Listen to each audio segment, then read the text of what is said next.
most Americans, Havana is a tough place to reach. But for those who are able to make the trip to Cuba, their reward is not one, but 3 Havanas. This is because, in addition to the city you can walk through, Havana boasts 2 detailed replicas of itself. The first can be found in the upscale neighborhood of Miramar.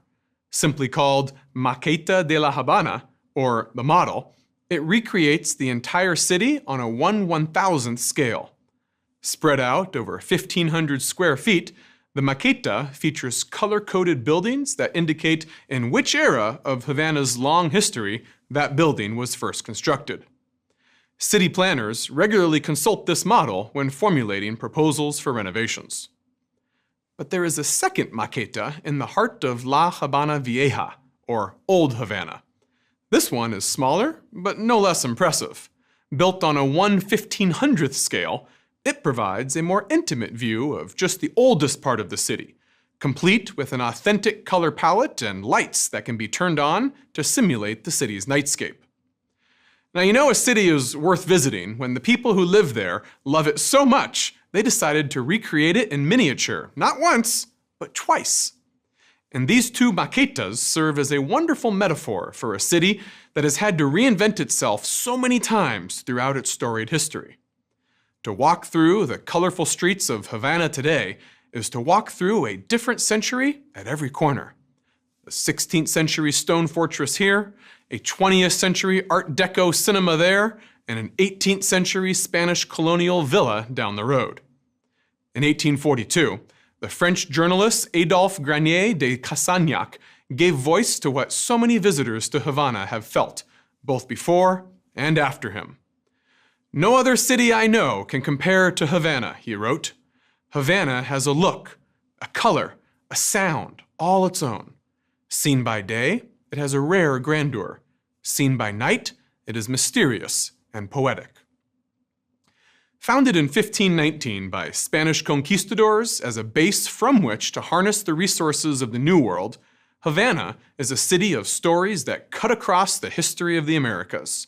In 1982, in recognition of its extraordinary blend of history, culture, and economic exchange over half a millennium, Old Havana was designated a UNESCO World Heritage Site.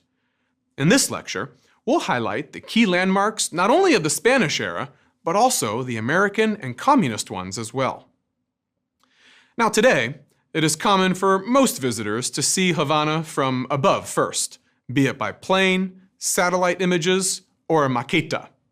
From this vantage point, Old Havana is said to bear a likeness to a diamond, hemmed in on 3 sides by the twinkling waters of the Caribbean. But until the late 20th century, the most lasting impression for new arrivals, immortalized in so many fading postcards, was that provided by its harbor on the approach from sea. In the year 1800, the German naturalist Alexander von Humboldt observed that, quote, "The view of Havana on entering the harbor is one of the most lively and picturesque that can be enjoyed in all of the Americas." As his ship inched closer, Humboldt noted fortresses crowning the rocks at the east of the port, an inner shell of seas surrounded by little villages, and a much larger city half hidden in a forest of masts and sails. And so it makes sense that we should begin our tour at the harbor as well, without which Havana might never have been founded. Spanish conquistadors, following in the wake of Columbus's discovery of the New World, had first established their foothold on the nearby island of Hispaniola, which is today divided between the nations of Haiti and the Dominican Republic. It wasn't long, though, before settlers began making the short crossing to Cuba. Founded in 1519, Havana was the 6th Spanish outpost on the island, but attracted little initial interest. With no great riches to be found on Cuba, fortune-hunting conquistadors soon moved on. It was only with the discovery of gold in Mexico that Havana, with its convenient harbor, began to assume greater importance as a stopover for treasure-laden Spanish galleons. And when the Spanish arrived, Cuba was already populated by a native people known as the Taino. Though archaeologists still debate their origins, it is believed the Taino migrated to Cuba from the Yucatan Peninsula at least 1,000 years before the arrival of Columbus, if not earlier. The Taino fiercely resisted the Spanish arrival, waging a guerrilla warfare from hinterlands of the new settlements. But European disease and a campaign of violent conquest soon devastated the local Taino population, and those who survived withdrew to the inland mountains and forests. Little of this existential grief is to be found in the city. El Templete, an 1827 monument commemorating Havana's founding, features inscriptions, statues, and murals that make virtually no mention of the Taino. During Cuba's struggle for independence from Spain, the Taino were revived in the public memory as the island's first freedom fighters, and a popular Cuban beer even bears the name of a former Taino chieftain. But perhaps a more authentic memory of the now vanished Taino presence in Havana can be glimpsed in the many loanwords bequeathed to Spanish and ultimately to English. Our words for canoe, hammock, tobacco, barbecue, and hurricane are all derived from the Taino language. A daily life in early Havana was rustic, to say the least. Shelter came in the form of thatched huts, adapted from a Taino house known as a bojio, with earthen floors and walls made of palm wood. The sparse records that survive from this era suggest that law and order was in short supply, with one visitor complaining about the prodigious quantities of wine that were sold before Sunday Mass. And if drunken conquistadors didn't bother you, the stench of dead tortoises would. Apparently, early Havana was overrun by thousands of tortoises every night. The residents would butcher them for their meat and cut it into strips called tasajo to dry in the sun. By the end of the 16th century, the smell of dead tortoise meat became so unbearable that the town council decreed that tortoises could only be killed outside the settlement, quote, because of the danger to health and the unpleasant smell of their remains. But the settlers came anyway, and Havana grew rapidly with the near nonstop arrival of Spanish galleons laden with precious metals from Mexico. In 1587, a Spanish historian said that there was enough treasure in the New World to pave the streets of Seville with gold and silver. Just 4 years earlier, a Spanish fleet had been forced to leave 1,000,000 pesos behind in Havana because the ship's hold was not big enough to carry all its booty. Some of this wealth eventually trickled down into the local economy, giving an added boost to the ship repair and hospitality industries that had previously kept the town afloat. The names of the first unpaved streets often reflected the economic activities that occurred there: Merchant Street, Craftsman Street, and Net Street, along with Sewer Street and Rubbish Street. We can find the oldest surviving residence in the form of a modest two-story home on Calle Obispo.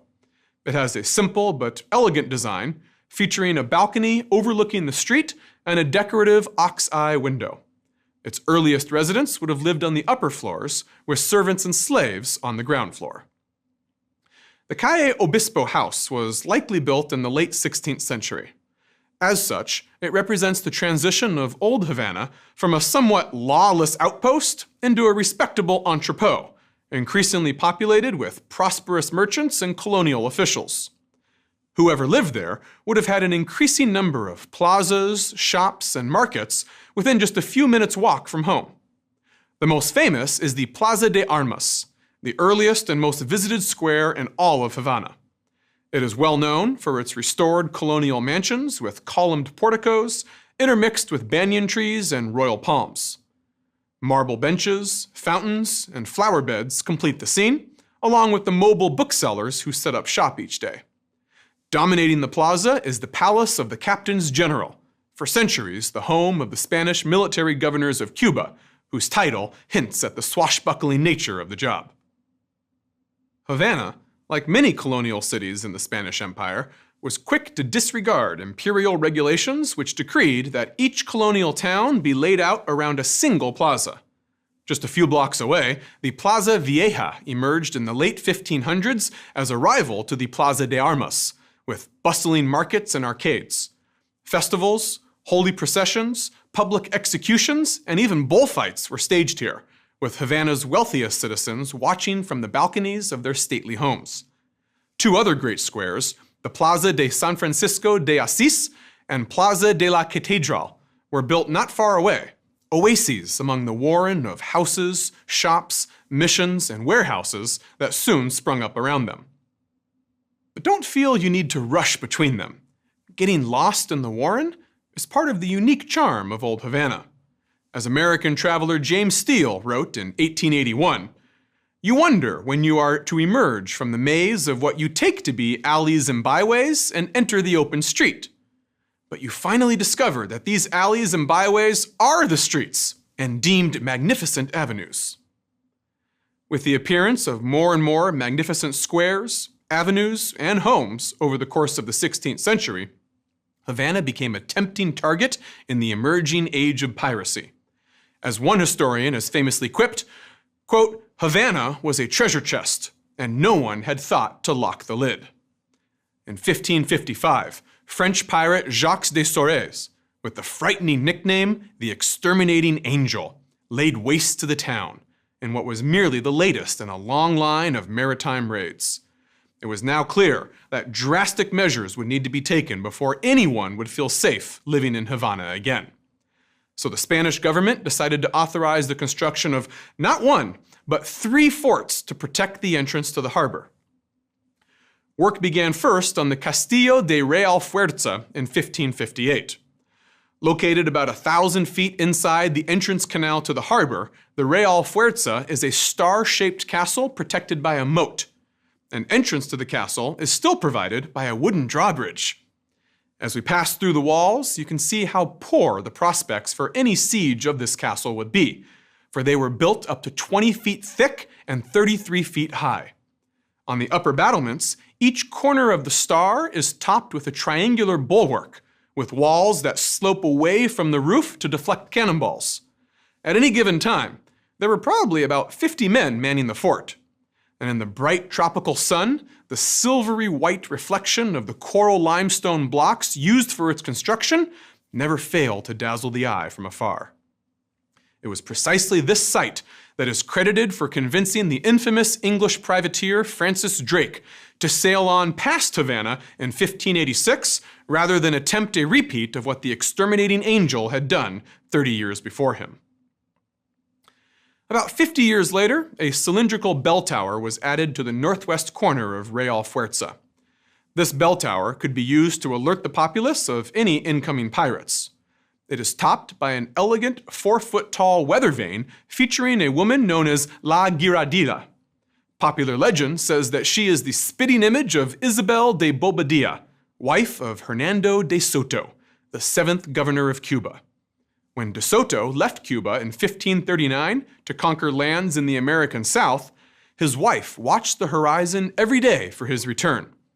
As it turned out, it took 4 years for news of his death on the Mississippi to reach her. Reports of her heartbroken demise, however, were much exaggerated. She apparently lived on long after de Soto's death, returning home to Spain to auction off his assets and counter lawsuits aimed at his estate. Nevertheless, La Giradilla has long been embraced as a symbol of Havana. Sadly, in 1926, a hurricane knocked the weather vane off its centuries-long perch, breaking off some of the leaves from the palm branch in her right hand. What we see rising from the bell tower today is a replica. Now, although the Castillo de Real Fuerza was impressive, it still was deemed insufficient to protect the obscene amounts of wealth that passed through Havana in the heyday of the Spanish galleon trade. So in the 1590s, construction commenced on 2 additional fortresses, Castillo de San Salvador de la Punta and Castillo de los Tres Reyes del Moro. These were positioned so as to protect either side of the outer mouth of the canal leading into the harbor, long before a ship could even get within cannon range of the Real Fuerza. With their completion, a sea chain made of metal and logs was pulled across the canal nightly as a further safeguard against unauthorized entry. At the same time, a city wall was built to enclose the old town. The defense of Havana was deemed so important that these forts came to define the city to outsiders. In the 1660s, the Spanish crown even saw fit to bequeath a coat of arms on Havana. It features a backdrop of blue sea, 3 fortresses, and a golden key that symbolizes the unlocking of the wealth of the New World. The fortifications designed to protect Old Havana are the oldest intact in the Americas. While obsolescence and development pressures led most New World ports to demolish or repurpose their fortifications, Havana is a rare example of a colonial city where this earlier era has been preserved, just like, as one historian puts it, an exotic insect in a drop of amber.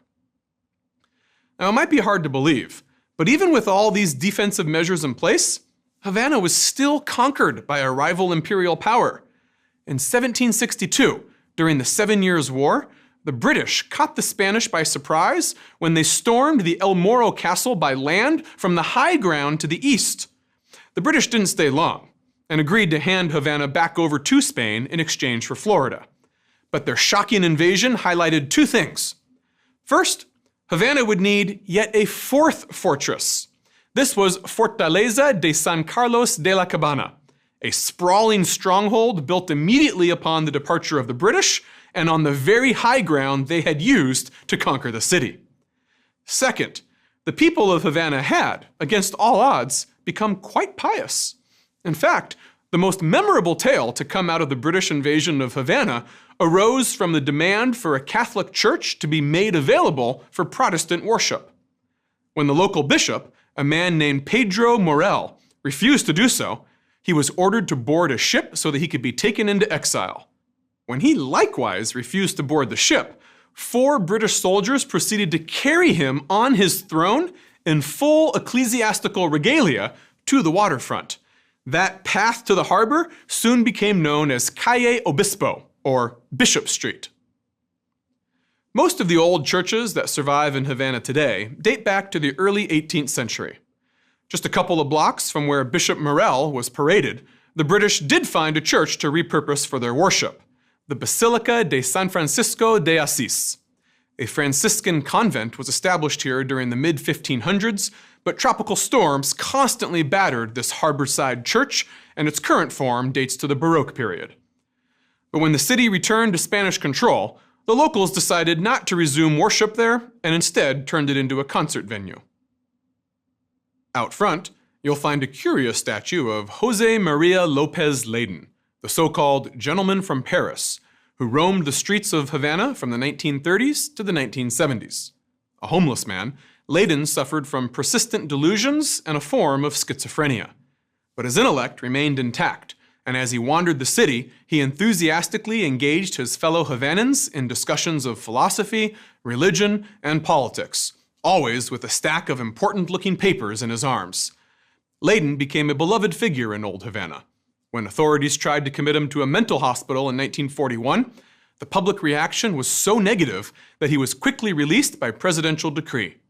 Squeezing the hand of his statue is considered good luck. The main seat of worship in the city today is the Catedral de San Cristobal. Built by Jesuits in the middle of the 18th century, this Baroque cathedral's most memorable features are its asymmetrical bell towers. For a time, it was the final resting place of Christopher Columbus, but his remains were taken back to Spain after Cuban independence in 1898. While Castro and the communist regime have traditionally discouraged Catholicism, restrictions have been comparatively mild, and today the cathedral still serves as the mother church for millions of Cubans. By the time the cathedral was built, Havana was becoming an attractive global destination for sojourners of all sorts, not just pirates, priests, and conquistadors. When the city wall was completed in 1740, it was already irrelevant. The population had spread into new neighborhoods beyond its sentry posts. Eventually, the 3-mile wall was dismantled after a cholera outbreak in the 19th century was blamed on its claustrophobic embrace. Today, visitors can still catch a glimpse of a few of the old sentry posts, including one just next to the presidential palace. This also puts you within walking distance of the old Partagas cigar factory.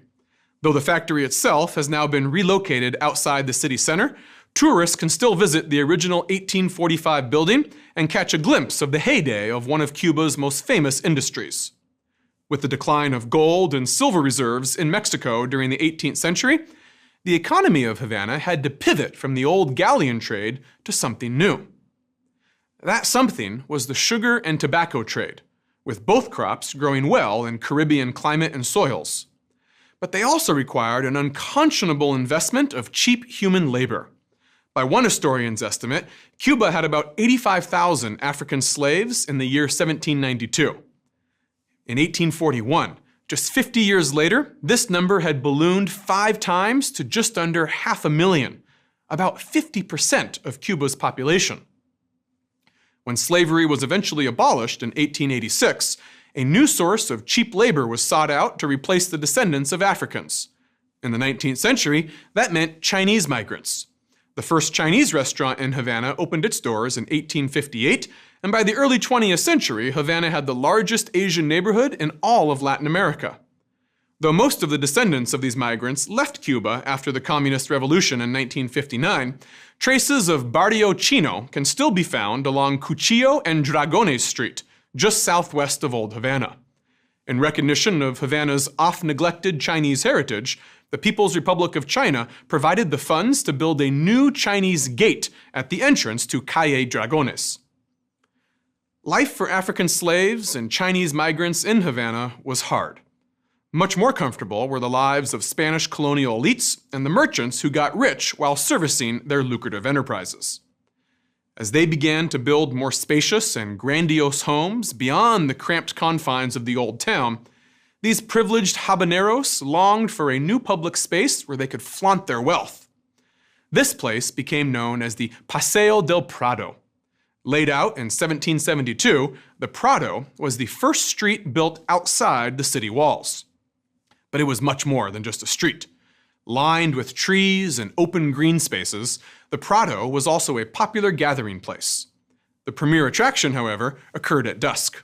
As the sun dipped below the horizon, the well-dressed daughters of the city's upper crust emerged from their cloistered quarters and stepped delicately into elaborately decorated carriages with oversized wheels known as a volante. These society ladies would be driven slowly up the Prado, chatting with other women in volante or sitting on balconies, and flirting with gentlemen on horseback. This lavish affair was spread out over a mile, with armed cavalrymen stationed at regular intervals to maintain order, and live bands adding a soundtrack to the occasion. The fact that the Prado also passed by a military barracks and a slave market struck some observers as a uniquely Caribbean phenomenon. Thus it is, wrote one visitor in 1842, that a foreigner, viewing these places frequented by lively pedestrians and luxurious carriages, can at a single glance comprehend the 3 main peculiarities of a West Indian island: the white population living in luxury, the plight of the slaves, and the prevalence of yellow fever. At the far end of the Prado, the carriages would turn around at the Fuente de la India, literally, the fountain of the Indian woman. The woman in question is Havana, supposedly the Taino woman for which the city was originally named, though experts are unsure where the word Havana comes from. The era of Spanish dominion in Cuba ended with a bang, quite literally, when the American cruiser USS Maine sunk to the bottom of Havana's harbor after a mysterious explosion in 1898. The event came amidst a war for Cuban independence that had been raging on the island for 3 years and had captured the imagination of the American public. So the unexplained tragedy provided all the pretext necessary for the United States to declare war on Spain, with Puerto Rico, Guam, and the Philippines becoming spoils of war.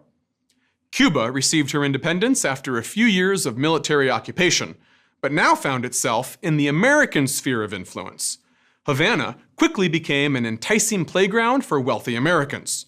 After all, Cuba only lies about 90 miles south of Key West. Over the next few decades, many of the most famous hotels, monuments, and buildings familiar to Americans were built, which were frequented by gangsters and Hollywood celebrities, particularly during Prohibition in the 1920s, as rum continued to flow freely here. This new center of tourist activity radiated outward from the neoclassical presidential palace, which was completed in 1920. Today, it houses the Museum of the Revolution. From its grounds, you can look north along the old Prado, now named after a Cuban revolutionary, José Martí, to La Punta and the ocean beyond it.